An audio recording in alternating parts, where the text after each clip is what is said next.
So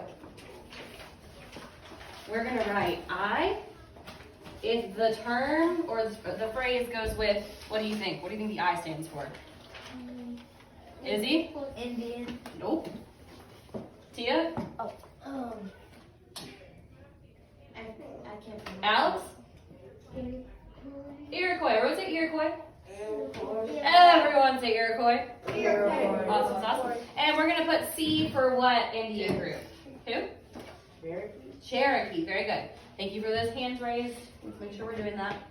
All right, so C if it's Cherokee, I if it's Iroquois. And I need a new marker. There we go. Number 1 says, made shelters in a style called wattle and daub. Cherokee? Yes, number 1, you're going to put C for Cherokee. Like I said, Native Americans, they had to adapt to what era they were living in. The people in the southeast and the northeast are going to be building their homes and living their lives totally different than like our Inuits that we talked about last week with their sled dogs and how they live up and it's cold and they're nomadic.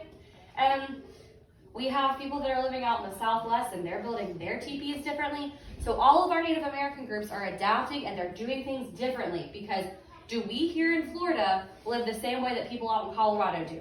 No. No, and I can tell you why. This morning when you woke up, did you kind of like say, okay, short sleeve shirt, shorts, like it's hot outside, right? Well, guess what? Right now in Denver, Colorado, it's snowing. So we're living and we're getting ready for our school day totally different than people that are in the 5th grade in Denver, Colorado, because they had to get up this morning and put on boots and thick pants and coats and gloves and hats and scarves and all that fun stuff. So just like we in America, now here in 2020, we have different stuff that we do all over the country. It was the same way for the Native Americans back hundreds and hundreds of years ago, okay?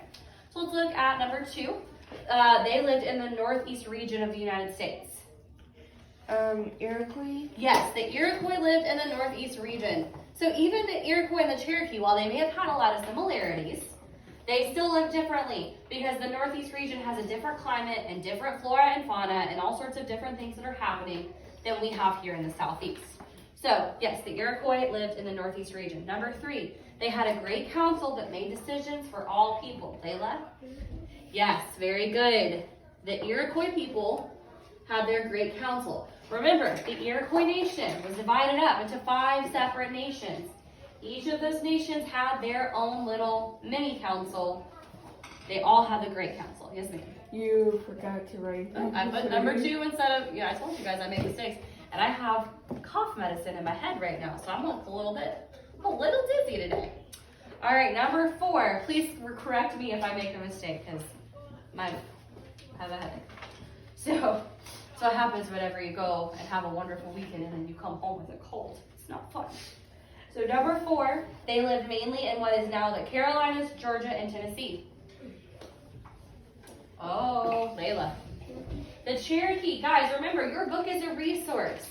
Be resourceful. Go back. Some of y'all have your books closed, so you can't possibly be looking for the answers in your book because your books are closed. Gracie. Tia.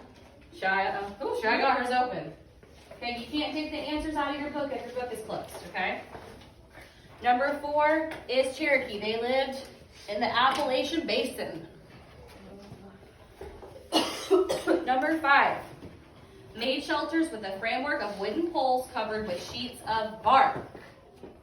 Rachel. The Iroquois, very good. Ooh. Number 6, played stickball. Tia? C? C for Cherokee. Let's try to say the tribe name so we can get familiar with what we're saying, okay? But very good work. Number 7, planted crops close together to gain the most benefit from each. Isabel. Iroquois? The Iroquois, very good. What did we call those crops? A little bonus round? Oh, Rachel? The 3 sisters. The 3 sisters. Why do we call them the 3 sisters? Because they support each other. They support each other. Very good, very good. Come back up here for 8. Number 8. Had a form of leadership that later influenced the way Americans set up their government. Rachel. Iroquois. The Iroquois. Remember, we took the Great Council, and we took what we learned from the Great Council, and then down the road, They used that model and they helped create the American government. Very good. Number 9, they made sugar and syrup from maple trees. Rachel again. The Iroquois. Very good. Let's get back in those books, guys. I've got one person answering the question and like 13 of you guys in this classroom. Number 10, sewed together beads called wampum to make belts. Gracie? Iroquois. Iroquois. Very good. Very good. So, while yes, they were both Native American tribes, were they the same? No. No, they were not at all the same. They were totally different. They had different customs, different traditions, and we see that as we learn more about them.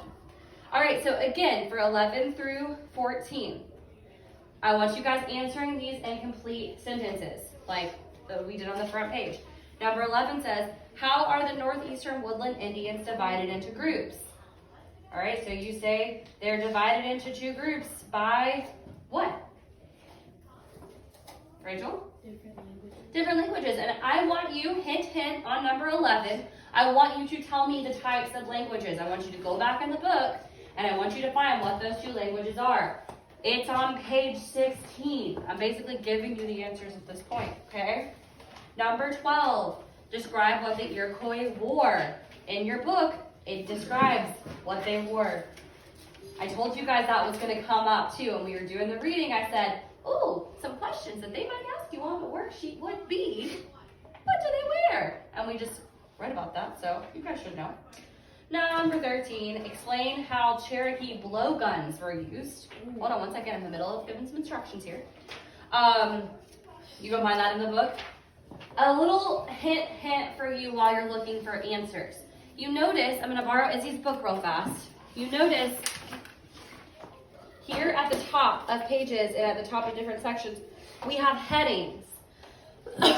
These headings, people of the Northeast Woodlands, these headings tell us what we're about to read about. If you know that the question's asking you about Cherokee, you might want to go in your book and find the heading that says Cherokee. Oh, the Cherokees, look, right there. So if I'm looking for information about the Cherokee blowgun, I might want to come here and check that out. So use your headings as a resource to help you be able to find the answers you're looking for. Oh, Izzy, you've got pencils all over the place, and you have a pencil box, so that shouldn't be a thing.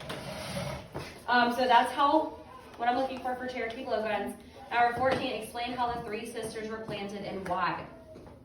If you look in your book, there's a little graphic of the 3 sisters and how they were planted. I want you to look at that graphic, and in a complete sentence, I want you to answer number 14. Okay? Does anybody have any questions about finishing off today's worksheet? Anybody? Okay, so, yes? Didn't we basically do number 11 on the... We did, but I did not tell you to tell me the specific languages. We just said that the Iroquois were divided up into 2 groups, or the woodland Indians were divided up into 2 groups by language. But I didn't ask what the languages were. So for number 11, yes, just like Rachel told us, they're divided up into 2 groups because of language. What were the 2 languages called? I specifically want on number 11 you to list those 2 languages. They're right there on page 16. Okay? And I had you say them and repeat them with me. All right, so like I said, we're not tearing this out today because we have one more page that I'm going to try to get to. We may or may not, but I'll definitely take it up from you at some point tomorrow. If you have questions while you're working on it, please just raise your hand quietly and I will come and I will help you out. Remember to answer in complete sentences. When you finish, you can put your book away for now, and you can get out morning work that you didn't finish, or you can grab a book and read, okay? But please, it's very important that if you have a question, you're unsure about something, I'm looking at you, Shia. If you have a question that you need from me, that's why I'm here. So please ask, okay? Any other questions? You may begin.